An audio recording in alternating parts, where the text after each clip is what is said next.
When creating richly developed characters in a game like Primal, the voice is just as important as the animation. When it came to casting the actors for the voiceovers, we wanted to use actors that were really going to get into the parts and really have fun with the characters. They're the kind of people that are really going to bring that character to life. Well, no. The poor Undyne Adaro was attacking must have been dead for days. Well, if he does that to him, just think what he'd be like with us. With Jen, we needed someone that was going to be able to give us a real warmth to her character, but also be able to really get into the demon side of Jen and really let go and, you know, really sound quite fierce. And Really did? Beat the crap out of him? I think the reason that they wanted me is because I played a character called Callisto on Xena, Princess Warrior. So I knew at that point when they liked that show that this was going to be based on a strong woman and there was going to be fighting involved.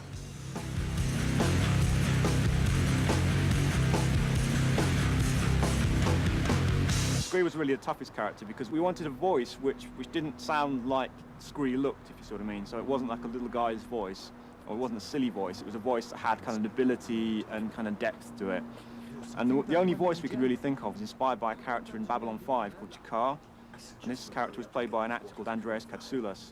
But I doubt we've seen the last of King Adaro. So when they conceived of this whole thing in the character of Scree, in their minds, they really heard Jakar somehow in that role, or more precisely me, I guess. So Been dead for days.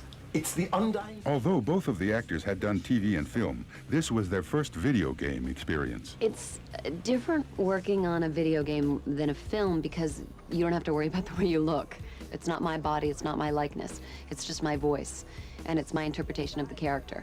Then I get to act with Andres, and that makes it brilliant. And so you are acting, you're not just speaking or reading lines. I wouldn't want to do it without my fellow actor also working with me. I don't think I'd be able to do it as well without this ongoing relationship with Hudson, who's right there, and we really get into it together. So it's like doing a little mini play that no one will ever see. Fight with great distinction. Uh-huh. There's nothing shown to us beforehand as to what the scene will be. They gave me a breakdown on all the characters, on all the different worlds, on all the different beings in the different worlds. So we're given that, and then it's just up to our imaginations to, you know, to go with it. And then everything that they draw and animate around that, we see later. Now that they have a taste of what video games are all about, will this turn them into die-hard gamers?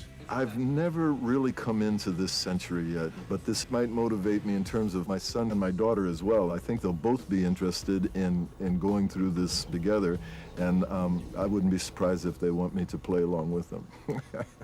I bought a PlayStation 2, and I played for 24 hours within a week.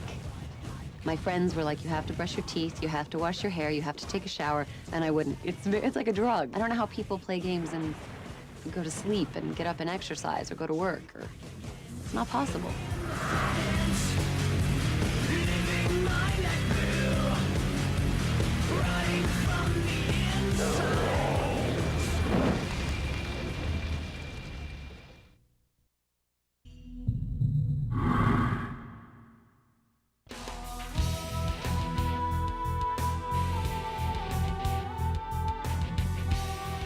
Primal, the first title on PlayStation 2 from the developers behind the BAFTA award-winning Medieval series, takes you on a journey to a world lying just below the surface of ordinary life. Primal is the story of one girl's adventures through a fantasy world. She's a girl from the modern world, as we understand it, and she's brought into a series of demon realms by a character called Scree, who's been sent as a guardian and an advisor to take her through these series of adventures, during which she learns about herself, her background, who she really is, the powers that she has in her. I believe that you are Arella's chosen. And during the game you get to develop these powers, you learn about the characters and environments in the world, and you get to see that behind the world that we know is a struggle, it's a constant struggle between the forces of order and chaos for the control of all our lives. Jen is the character chosen to save the Four Realms. This, however, is no mean feat, and to succeed she will have to battle evil, overcome terrifying obstacles, and solve deadly puzzles. Most of our puzzles are very kind of environmental puzzles, so although we've got doors and keys and kind of more traditional puzzles, we've tried to kind of stay away from that as much as we can. Probably a puzzle that springs to mind is at the start of the first realm you play. Jen hasn't got any weapons at that point, she can't fight, she's not got a knife yet. And then you come across a cave that's got lots of nasty beasts inside that she's not going to go in there because she's going to get eaten. You hear those growls, Scree? That sounds like Malkai. They're primitive, territorial beasts. Huge teeth, fearsome claws, fond of the dark. Scree, being made of stone, isn't particularly tasty looking to these creatures, so he can go through there. And then because they're kind of quite beast, kind of wolf-like kind of creatures, they're actually scared of fire. So he goes off, finds a torch, and then brings it into the cave, and then he can keep all those animals at bay so that Jen can go through unharmed. With 4 vast realms to negotiate, Jen comes face to face with a number of demon races, each with very different customs, Abinagdi, Abinagdi. environments, and dangers. There are 4 very distinct different demon worlds that we have in Primal. We wanted to make them as different from one another as we could. We have a world called Solum, which is a world that's always nighttime here, and we have a race called the Ferai who live here, who are kind of rugged hunters. Our second realm is Aquis, which is almost entirely underwater, and the race that live there are called the Undine, and they populated the area with huge arcane filtration machines to keep the water clean. And part of the gameplay in that area is Jen has to get the filtration system working again so the characters can survive in there. The third realm in the game is called Ether, and we have a race of demons here we call Wraith, and these are really nasty characters. They're almost like vampires in the way that they kind of lead their lives. The last realm that you venture through is the realm of Volca, which is a world set in a huge, dry, dusty volcano. And the race that live there are the Jinn. And when you first arrive there, the volcano is dormant, it's asleep, and the Jinn are inactive. But as you adventure and explore through these corridors and chambers, the light and the heat that you bring wakes them up, and suddenly you find you've got an entire race of people all suddenly coming to life that you have to deal with. The characters of Jen and Scree dominate the game. Jen quickly puts into practice her ability to morph between demon and human form, whilst Scree proves invaluable with his mental agility and special skills. Jen and Scree have both got very different abilities. Jen's abilities are all based around her demon forms, so with each demon form she gets a different weapon, and all her abilities are kind of very focused towards combat and that side of things. We've got about, I think it's about 20 attacks for each of the different demon forms that she's got, so it's quite a lot of moves. And then it's kind of a free-form system, so if you keep hitting strong, you're going to do lots of strong attacks. And the deeper down the combo list you get, the cooler, the more powerful, more impressive-looking attacks you get.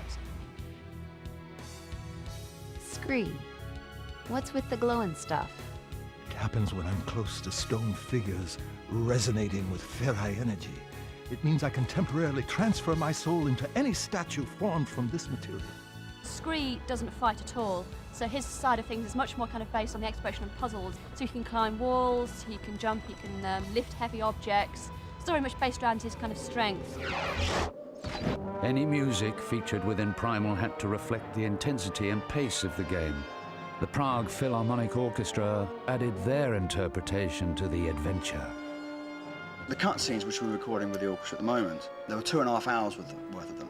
And unlike seeing it as 1 2.5 hour film, it's more like 5 half-an-hour films, because you're associating a very different sound, instrumentation, themes, everything for each individual level, as well as trying to create a kind of cohesive whole so that each level does sound like it has some related components. With the kind of originality so rarely glimpsed on a games console, Primal is not only a feast for the senses, but also compulsive to play. The battles faced and worlds encountered make this a dark, compelling classic.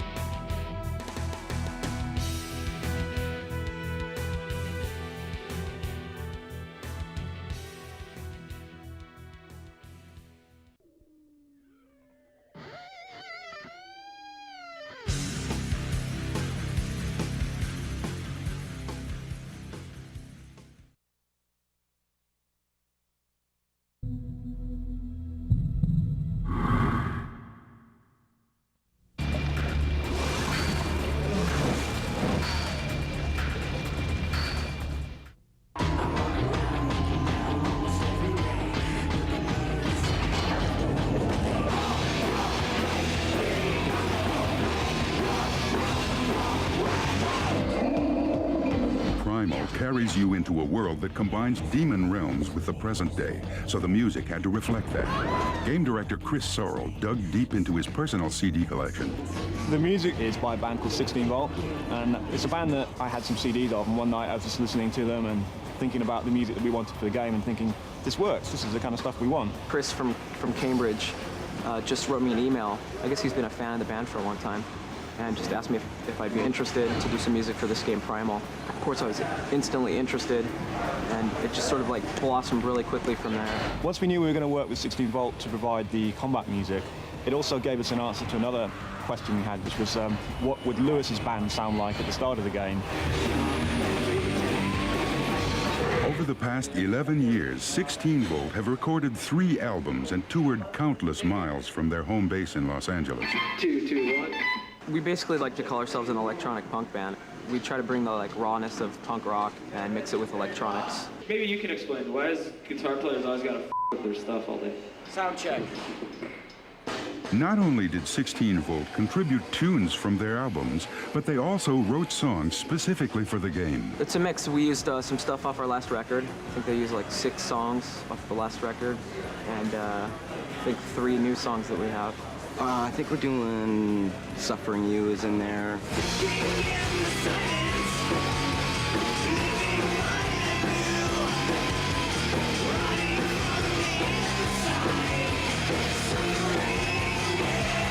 Happy Pill is going to be used.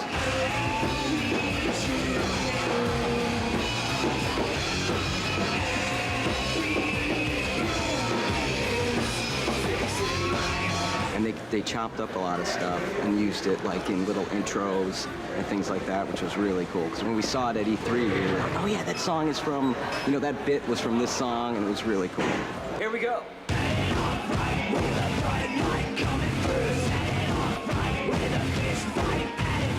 The 3 new songs I think they used will end up, you know, coming out on a new record at some point. And we actually just re-released a double CD with some remixes on it by Filter, Orgy, Crazy Town. You know, it's a pretty cool CD, and it has some demo versions of stuff we've been working on. The first time the band got to see the game with their music was at this year's E3 show. Yeah, we all went down to E3 together and checked it out, hung out with the designers, and those guys are all really cool, and got to play the game for a little while, and they actually came back to our place and brought the game and played it pretty much the rest of the night. It's a great game. Oh, it was rad, man. It was just to see it and see the songs like interpreted in a different way. You know, because like when Eric comes up like with a vocal line or an idea, I get an idea in my head of what it's about, but then to see it like fit in the video game, it worked perfectly. Like the trailer that they were using, they were even incorporating some of Eric's lyrics into like the whole story line of the game. There's a part where he says, I'm in love with a devil. And she's in love with me. So his lyrics not only work, but the music itself is hard and driving. And so it kind of feeds the fight scenes. Whenever she gets into a fight, there's a 16 Volt music.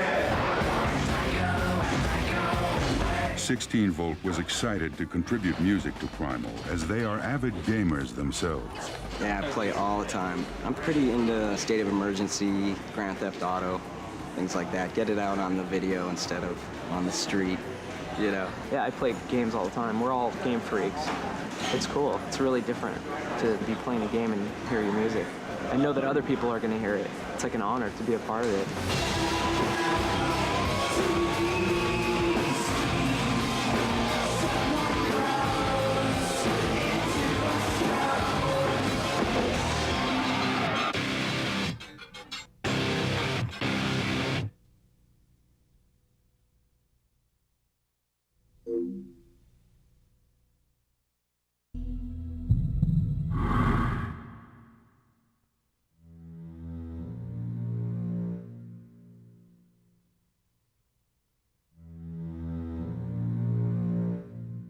Oh my God. Oh my God, I'm dead. You have left the physical mortal world and now stand in the Nexus, the convergence point for energies drawn from the 4 realms of oblivion. Time stands still in 4 realms connected to the Nexus. With the might of chaos chaos and order eternally battling, a balance between them must also be fought for. Here at the heart of the Nexus is where that happens. Each realm has its own natural balance, eternally generating the right levels of primal energy.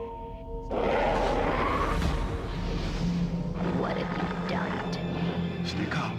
You are in control of this. You may change form when you desire. There's nothing to be afraid of. Your humanity is not lost. God, Gigasika. I will have my revenge. Why defy the one that made you?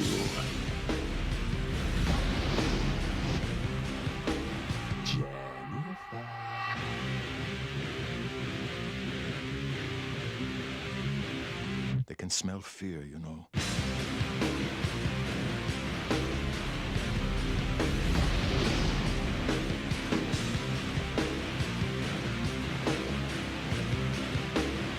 Half-breed, there he goes again.